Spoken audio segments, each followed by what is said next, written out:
जय गुरुदेव। बच्चों, आज हम कहानी सुनेंगे आज ही क्यों नहीं।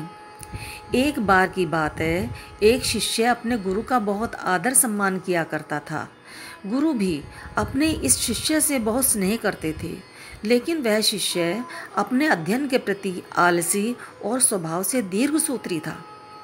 सदा स्वाध्याय से दूर भागने की कोशिश करता तथा आज के काम को कल के लिए छोड़ दिया करता था। अब गुरुजी कुछ चिंतित रहने लगे कि कहीं उनका यह शिष्य अपने जीवन संग्राम में पराजित ना हो जाए। आलस्य में व्यक्ति को अकर्मण्य बनाने की पूरी सामर्थ्य होती है।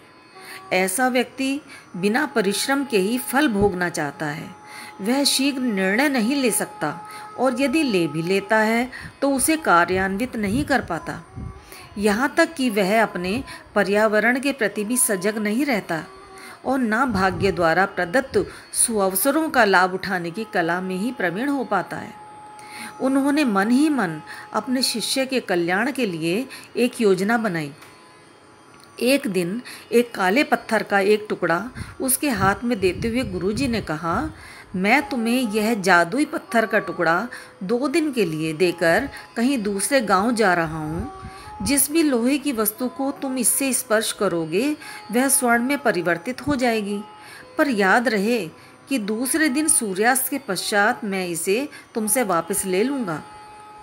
शिष्य इस सुअवसर को पाकर बहुत प्रसन्न हुआ, लेकिन आलसी होने के कारण उसने अपना पहला दिन यह कल्पना करते करते बिता दिया कि जब उसके पास बहुत सारा स्वर्ण होगा तब वह कितना प्रसन्न, सुखी, समृद्ध और संतुष्ट रहेगा।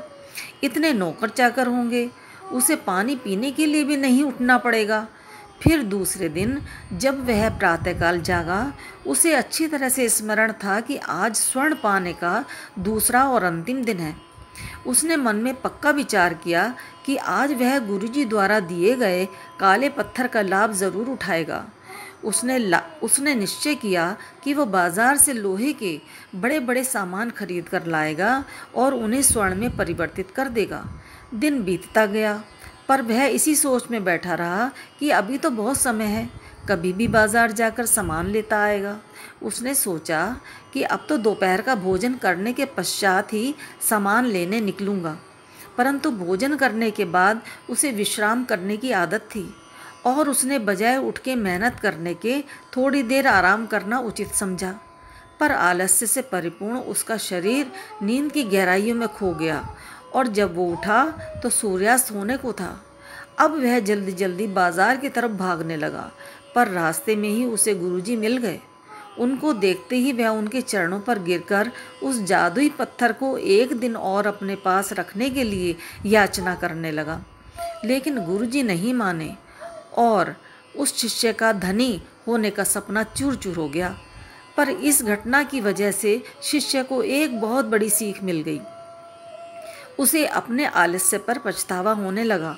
वह समझ गया कि आलस्य उसके जीवन के लिए अभिशाप है और उसने प्रण किया कि अब वो कभी भी काम से जी नहीं चुराएगा और एक कर्मठ, सजग और सक्रिय व्यक्ति बनकर दिखाएगा। तो बच्चों, हमने इससे क्या सीखा? जीवन में हर किसी को एक से बढ़कर एक अवसर मिलते हैं, पर कई लोग इन्हें बस अपने आलस्य के कारण गंवा देते हैं। इसलिए मैं यही कहना चाहती हूँ कि यदि आप सफल, सुखी, भाग्यशाली, धनी और महान बनना चाहते हैं तो आलस्य और दीर्घसूत्रता को त्याग कर अपने अंदर विवेक, कष्ट साध्य, श्रम और सतत जागरूकता जैसे गुणों को विकसित कीजिए। और जब कभी आपके मन में किसी आवश्यक काम को टालने का विचार आए तो स्वयं से एक प्रश्न कीजिए, आज ही क्यों नहीं करें। धन्यवाद बच्चों। जय गुरु।